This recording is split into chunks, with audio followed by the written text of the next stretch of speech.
الگ ہے تراویح روزوں کی شان، مزہ سحری افطاری کا کب کہاں بسم اللہ الرحمن الرحیم۔ محترم ناظرین کرام، آج ایک بار پھر آپ کی خدمت میں الرحمان اکیڈمی کی مخصوص ٹرانسمیشن پیام رمضان کی توسط سے آپ کی خدمت میں حاضر ہیں۔ جیسا کہ پہلے بھی آپ کے سامنے ذکر کیا ہے کہ الرحمان اکیڈمی کی ٹرانسمیشن کے اندر ہم مختلف علماء کرام سے مختلف مسائل پر، خاص طور پر جدید دور کے جدید مسائل پر گفتگو کرتے ہیں۔ تو آج اسی طرح ہمارے ساتھ موجود ہے مفتی ابراہیم جمال صاحب، کچھ اہم موضوعات پہ ان سے گفتگو ہوگی۔ السلام علیکم وبرکاتہ۔ وعلیکم السلام ورحمۃ اللہ۔ مفتی صاحب، میں اس دور کہہ لیں یا پھر آج کل کے حالات کے حساب سے خاص عنوان ہے جو کہ رمضان آتے ہی ہمارے سامنے آتا ہے، اور یہ صرف رمضان کے ساتھ خاص نہیں ہے بلکہ میں کہوں تو پورے سال اس کے اوپر بات چلتی رہتی ہے، وہ ہے منافع خوری۔ تو سب سے پہلے اپنے ناظرین کے لیے پوچھنا چاہوں گا کہ کیا ہر منافع خوری حرام ہوتی ہے؟ ہر منافع حرام ہوتا ہے زیادہ منافع رکھنا، یا کچھ چیزیں ایسی بھی ہیں جس کے اندر زیادہ منافع رکھنا جائز ہوتا ہے بلکہ کچھ چیزوں کے جس کے اندر زیادہ منافع رکھنا جائز نہیں ہوتا؟ بسم اللہ الرحمن الرحیم۔ دیکھیں، نفع کی بنیادی طور پر شریعت نے کوئی حد متعین نہیں کی ہے، لہذا یوں کہا جائے مطلقاً کہ جو بھی شخص نفع رکھ رہا ہے تو وہ ناجائز کر رہا ہے، اس کو تو درست نہیں قرار دیا جا سکتا۔ البتہ یہ دیکھا جائے گا کہ جس چیز پر نفع رکھا جا رہا ہے بنیادی طور پر اس چیز کی حیثیت کیا ہے، وہ چیز آیا لوگوں کی بنیادی ضرورت میں شامل ہے یا نہیں ہے۔ مثلا بنیادی ضرورت سے مراد گندم، چینی،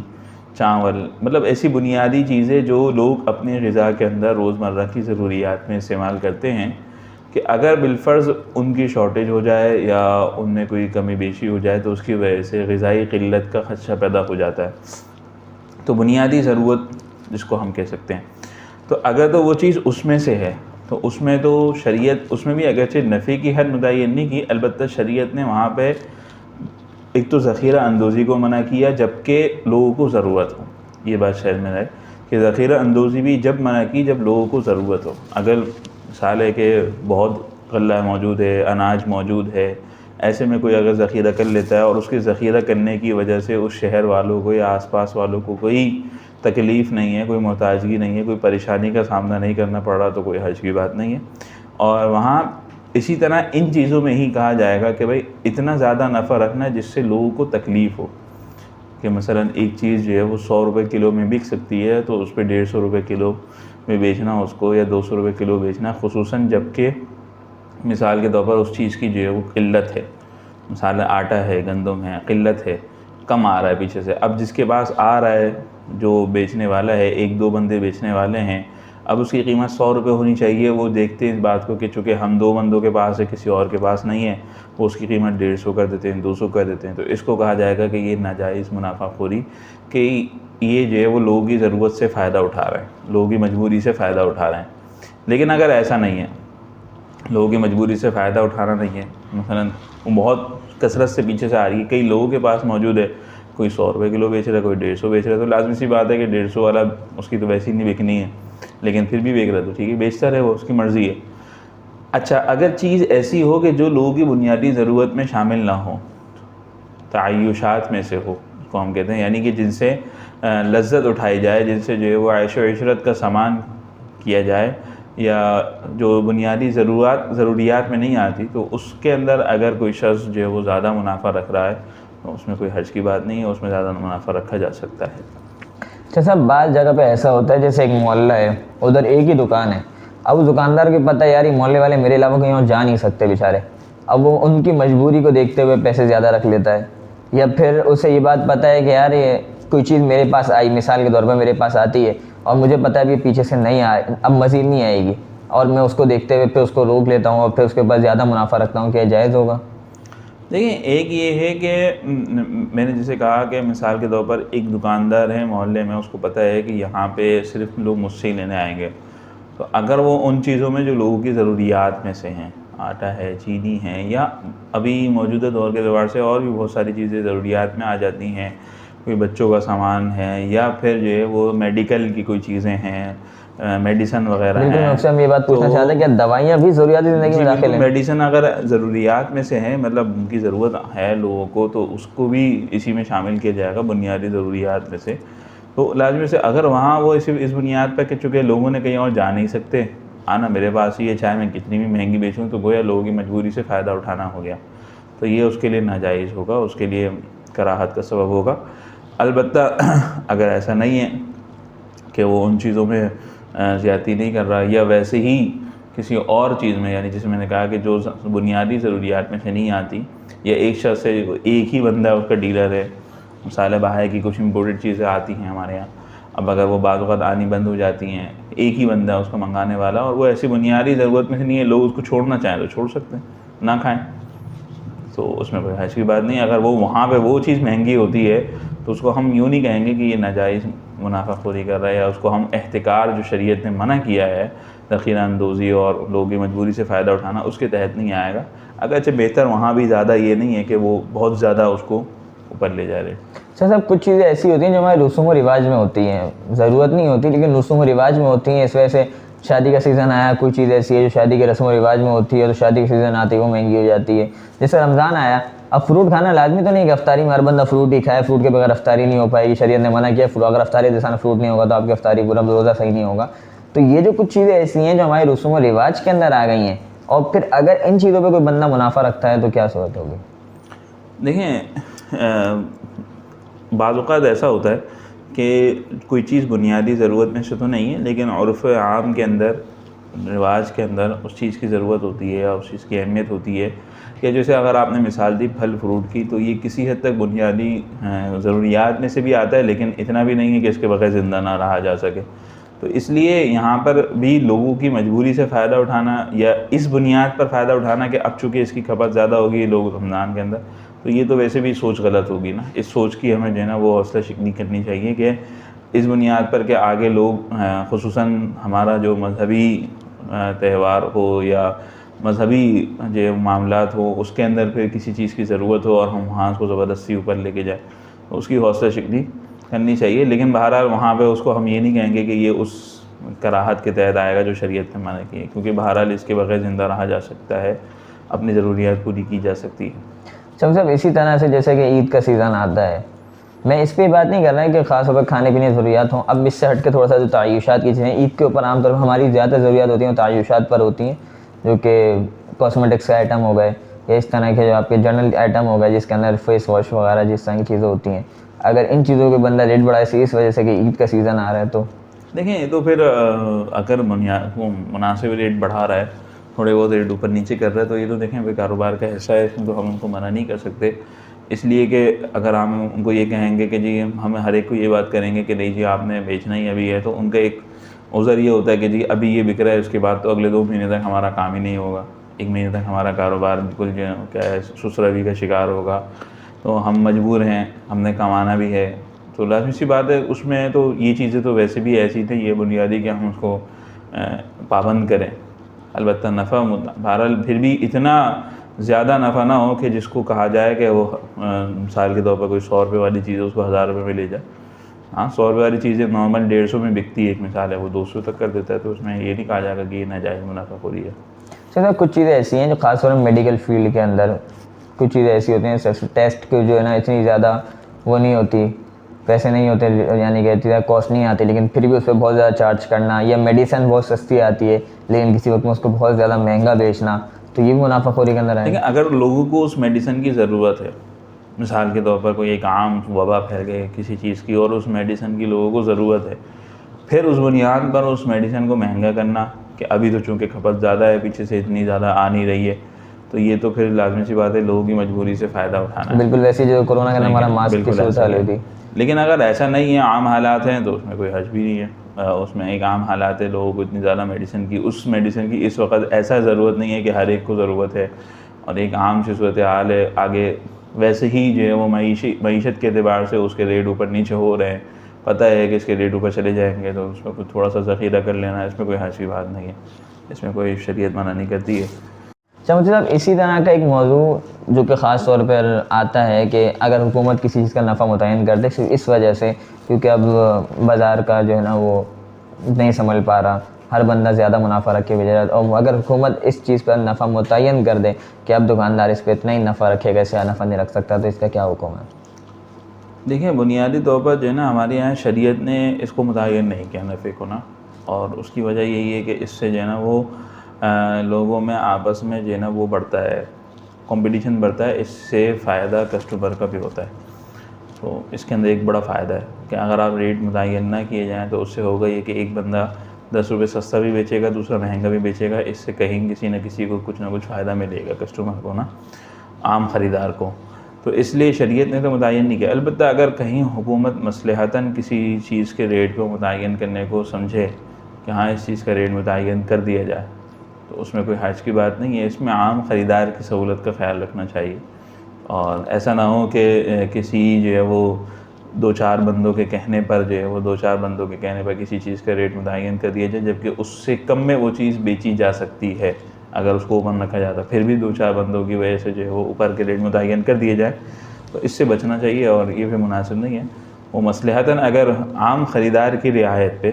عام کسٹمرز کی رعایت پر اگر جو ہے وہ کسی چیز کا ریٹ متعین کیا جاتا ہے تو اس میں حرج نہیں ہے. صاحب عام طور پہ جو منافع زیادہ رکھنا ہوتا ہے یہ عام طور پہ ذخیرہ اندوزی کی وجہ سے ہوتا ہے, تو کیا وہ آئٹم جو کہ آپ نے کہے کہ ضروریاتی زندگی میں سے نہیں ہے اس کی ذخیرہ اندوزی کرنا جائز ہے؟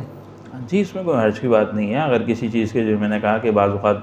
معیشت کے اوپر ایسے ہونے کی وجہ سے ڈالر کے ہمارے یہاں ایک بڑا فرق پڑتا ہے, اگر اس کی وجہ سے کسی چیز کا ریٹ پتہ ہے کہ 1 مہینے بعد اوپر چلا جائے گا اور اس کو ذخیرہ اندوزی کر لیتا ہے تو اس میں کوئی حرج نہیں ہے. اور عام میں نے کہا کہ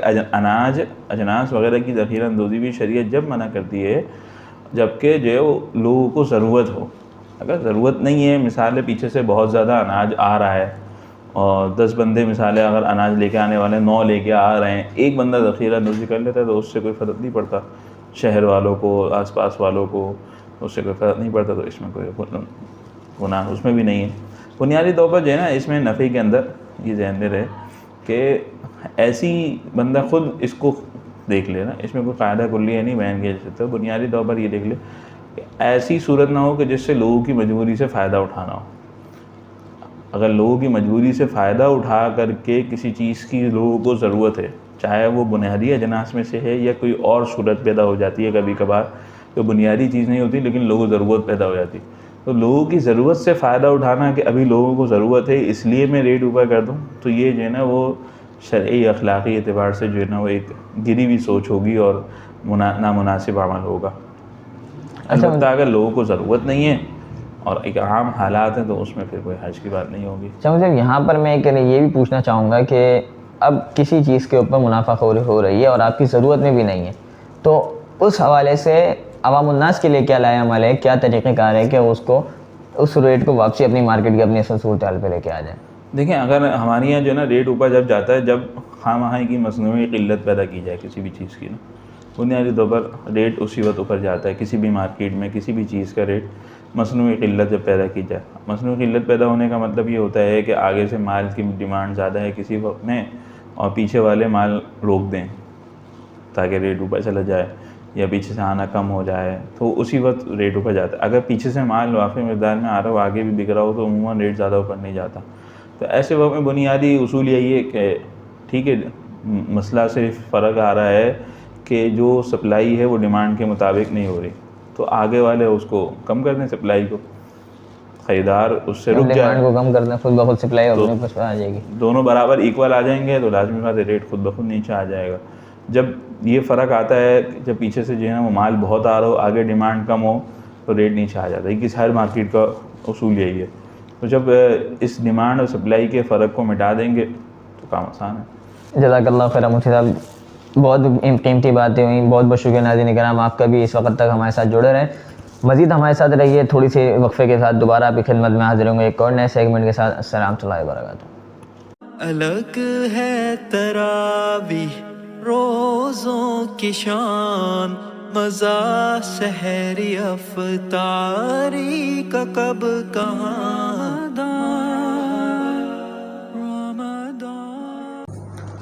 بسم اللہ الرحمن الرحیم.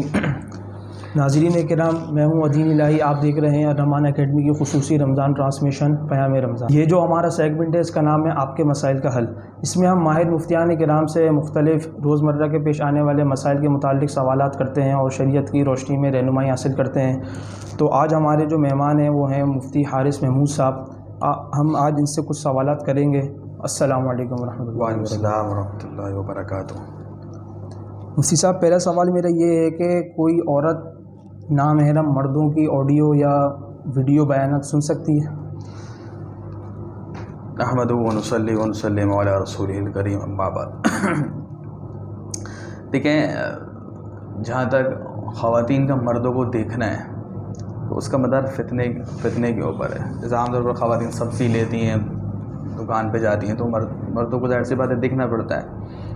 لیکن جہاں فتنے کا اندیشہ ہو تو پھر وہاں منع ہو جائے گا دیکھنا بھی۔ تو اس لیے جب آڈیو بیان کی سہولت موجود ہے تو کوشش یہ کریں کہ آڈیو بیان سنیں،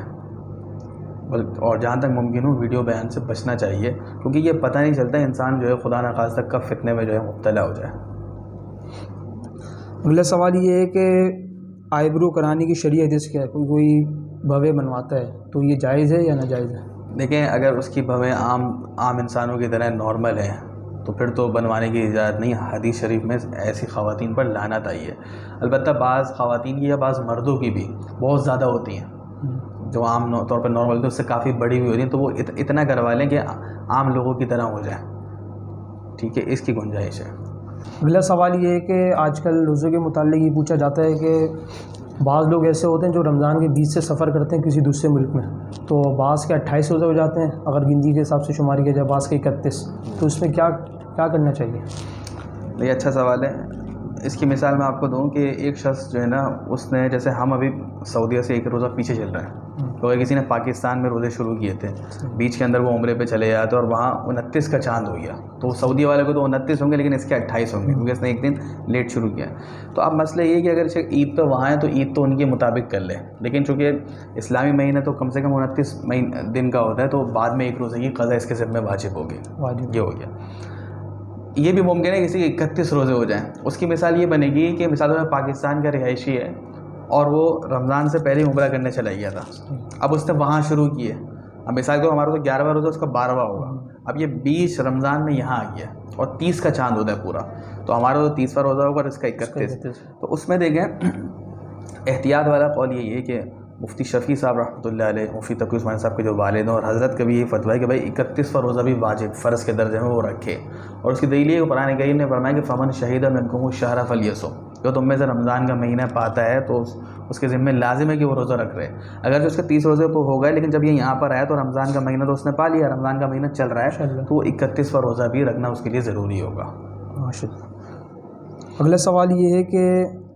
کوئی شخص اپنے ملک کے جھنڈے کو بطور عظمت چوم سکتا ہے؟ چومنے میں کوئی حرج نہیں ہے، تو ملک کے ساتھ ایک محبت کا اظہار ہے، اور اپنے ملک کے ساتھ، اپنے شہر کے ساتھ، علاقے کے ساتھ محبت کا اظہار تو انبیاء علیہ الصلوۃ والسلام سے بھی ثابت ہے۔ حضور اکرم صلی اللہ علیہ وسلم جب ہجرت کر رہے تھے تو آپ نے مکہ مکرمہ کو مخاطب کر کے فرمایا تھا کہ اگر میری قوم مجھے یہاں سے نہ نکالتی تو میں کبھی نہیں نکلتا، تو لہٰذا اگر کوئی چومتا تو اس میں کوئی ایسی حرج کی بات بھی نہیں ہے۔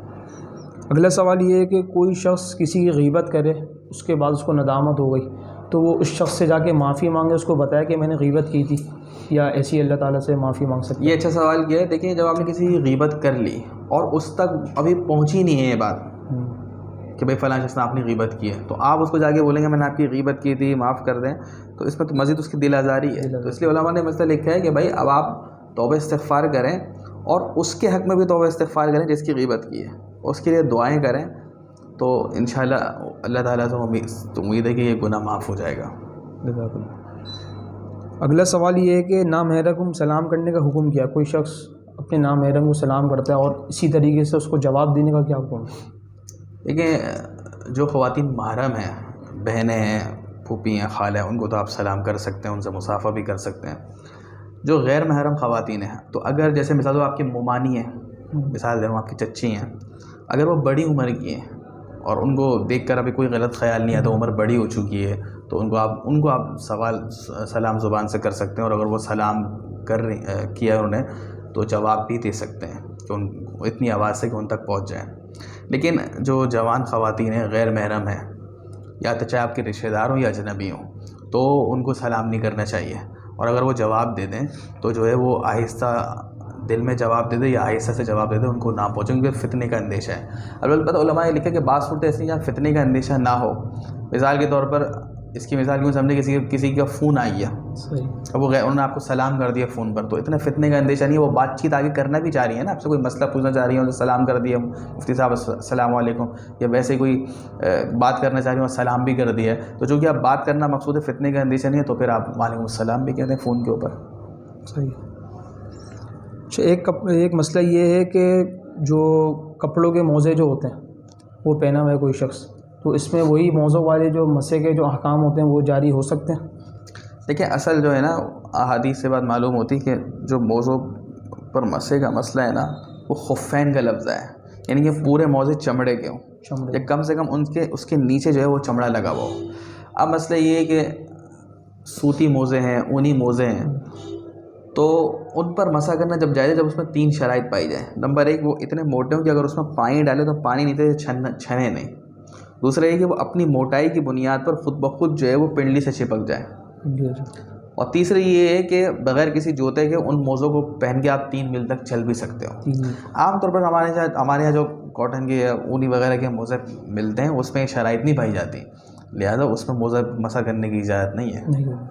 ایک سوال یہ ہے کہ شوہر اور بھائی میں سے پہلے کس کے کام کو ترجیح دینی چاہیے؟ شوہر نے بھی کوئی کام بول دیا، بھائی نے بھی کوئی کام بول دیا، تو پہلے بیوی کا ذمہ داری کیا بنتی ہے کہ پہلے کس کا کام کرے؟ جیسے دیکھیں قرآن و سنت سے واضح ہوتا ہے جب ایک لڑکی کی شادی ہو جائے تو اب شوہر کا حقوق جو حق ہے اس کے والدین سے میں مقدم ہو گیا ہے، تو اگر ایک ہی وقت میں تو انہوں نے کسی کام کا کہا ہے تو شوہر کا جو کام ہے وہ مقدم ہے، کیونکہ اب شوہر کا حق زیادہ ہے، وہی آپ کا خرچہ اٹھا رہا ہے۔ البتہ بھائی سے کہہ دیا جائے کہ بھائی میں آپ کا کام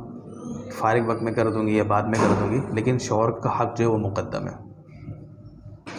اچھا مفتی صاحب، اگلا سوال یہ ہے کہ زکوٰۃ میں نقد رقم دینا ضروری ہے یا کوئی سامان وغیرہ بھی دے سکتے ہیں؟ دیکھیں نقد رقم دینا افضل لکھا ہے علماء نے کہ بھائی کیونکہ وہ مستحق اپنی ضرورت کو دیکھتے ہوئے جو بھی اس کو ضروری چیز چاہیے وہ لے لے گا۔ بس اوقات ایسا ہوتا ہے کہ راشن گھر میں ہے، اب کرایہ دینا ہے گھر کا تو نقد، لیکن اگر آپ کوئی سامان دینا چاہ رہے ہیں، کوئی راشن دینا چاہ رہے ہیں، کوئی کپڑا دینا چاہ رہے ہیں تو وہ بھی دینا جائز ہے، اور اس کی جو ویلیو ہے اس کے بقدر جو ہے وہ زکوٰۃ ادا ہو جائے گی۔ البتہ یہاں یہ بات سمجھ لیں کہ کوئی کپڑا دے رہے ہیں، راشن دے رہے ہیں، تو یا تو اعلیٰ درجے کا دیں یا تو بہت ہی اعلیٰ درجے کی چیز ہے، یا کم سے کم ایسے درمیانے درجے کا دیں کہ عام اس کے استعمال میں آ جائے۔ بعض وہ اللہ معاف کرے راشن دیتے تو ایسے چاول دیتے ہیں کہ وہ بالکل بھی پکانے کے قابل نہیں ہوتے، یا ایسا کپڑا دے رہے ہیں کہ وہ بالکل بھی جو ہے وہ اس لائق نہیں کہ اس کو سلوا کر پہنا جائے۔ اب آپ کو پتہ ہے سلائی بھی 1500 سے کم سلائی نہیں ہے، اب آپ نے اتنا بیکار کپڑا دیا ہے تو ردی قسم کا مال دینا اور اس کی عادت بنا لینا یہ بالکل بھی مناسب نہیں ہے۔ تو کم سے کم حضور اکرم صلی اللہ علیہ وسلم جب کسی عامل کو بھیجتے تھے کہ اب زکوٰۃ کی وصولی لے کر آؤ، اس دور میں جانوروں کی زکوٰۃ لی جاتی تھی، تو جو ہے وہ آپ یہ ہدایت دیتے کہ درمیانے درجے کا جانور لاؤ۔ اور ایک روایت میں آتا ہے کہ ایک شخص نے ایک بالکل صدقے کے اندر کمزور اونٹنی دے دی، تو آپ صلی اللہ علیہ وسلم نے ناراضی کا اظہار فرمایا اور فرمایا کہ یا اللہ اس شخص میں اور اس کے بقیہ اونٹوں میں برکت نہ ڈال۔ تو ان شخص کو پھر تنبیہ ہوئی، وہ آئے اور بہت اعلیٰ درجے کی اونٹنی لے کر آئے، انہوں نے توبہ کی، تو پھر اللہ کے رسول علیہ السلام نے ان کو دعا دی کہ اللہ ان میں اور ان کے جو دیگر اونٹ ہیں اس میں برکت ڈال دے۔ تو اس سے پتہ یہ چلتا ہے کہ یہ عادت ہمیں ترک کر دینی چاہیے کہ جو مال بک ہی نہیں رہا وہی دے رہے ہیں۔ البتہ مسئلہ یہ ہے کہ اگر آپ اچھا مال بھی دے رہے ہیں، درمیانہ بھی دے رہے ہیں، کچھ ہلکا بھی ڈال دیا یہ تو صحیح ہے، لیکن ہلکا ہی دینے کی عادت بنا لینا یہ بالکل بھی مناسب نہیں ہے۔ اچھا ایک سوال یہ ہے کہ زکوٰۃ دیتے وقت مستحق کو کیسے تلاش کریں، مطلب اس کے اندر کیا کیا چیزیں دیکھیں کہ یہ مستحق ہے؟ دیکھیں یہ اچھا سوال کہ لوگ پوچھتے ہیں یار ہمیں کیسے پتہ چلے گا وہ مستحق ہے یا نہیں۔ تو دیکھیں جیسے جو چاندی کا نصاب ہے نا 1,35,000، تو 1,35,000 کے بقدر اس کے پاس سونا چاندی نہ ہو، تجارت کا مال اور کیش نہ ہو، ٹھیک ہے، اور ضرورت سے زائد سامان نہ ہو۔ اب ضرورت سے زائد سامان میں آج کل اس کی مثال پلاٹ کی بنتی ہے، ایک شخص کا اپنا رہائشی مکان بھی ہے اپنا ہے اور ایک پلاٹ بھی ہے 2-3 لاکھ کا، تو وہ تو ضرورت سے زائد ہو گیا نا، تو پھر زکوٰۃ نہیں لگے گی۔ یہ تو ایک میں نے بتا دیا۔ اور عام طور پہ جو رشتہ دار ہوتے ہیں، دوست احباب ہوتے ہیں، ان کا پتہ ہی ہوتا ہے۔ اب مثال کے طور پہ ایک شخص کرائے گھر میں رہتا ہے، 30-35 ہزار کماتا ہے، 15,000 کرایہ، اب آپ کو پتہ ہے یہ تو ہینڈ ٹو ماؤتھ چل رہا ہے، اس پہ زکوٰۃ لگ جائے گی، آپ دے سکتے ہیں۔ اور ہم جو مکلف ہیں نا وہ یہ ہے کہ کسی کی ظاہری حالت کو دیکھ کر اور قرائن سے دل مطمئن ہو رہا ہے کہ مستحق ہے، اتنی تحقیق کافی ہے۔ حضور اکرم صلی اللہ علیہ وسلم کے بعد ایک وفد آیا تھا، تو آپ نے دیکھا کہ وہ خستہ حال ہے، تو آپ اس کو زکوٰۃ دے دی۔ تو اس سے علماء نے دلیل پکڑی ہے کہ ظاہری حالت کو دیکھ کے دل مطمئن ہو رہا ہے تو آپ زکوٰۃ دے سکتے ہیں. البتہ تحقیق وہاں کریں یا شک ہو رہا ہے, کسی کو آپ جانتے نہیں, اس نے کہا یار وہ بچی کا آپریشن کروانا ہے, 1 لاکھ روپے چاہیے, بڑا پریشان ہو, اب آپ کا دل مائل بھی ہو رہا ہے لیکن شک بھی ہو رہا ہے, تو پھر وہاں تحقیق کر لیں. ورنہ عام حالات میں جو ہے یہ جیسے میں نے بتائی ظاہری علامات قرائن کو دیکھ کے آپ کو لگتا ہے کہ یار یہ تو اس کے پاس پیسے جمع نہیں ہوتے, یا ہوں گے بھی تو 10-20 ہزار ہوں گے معمولی, تو وہ جو ہے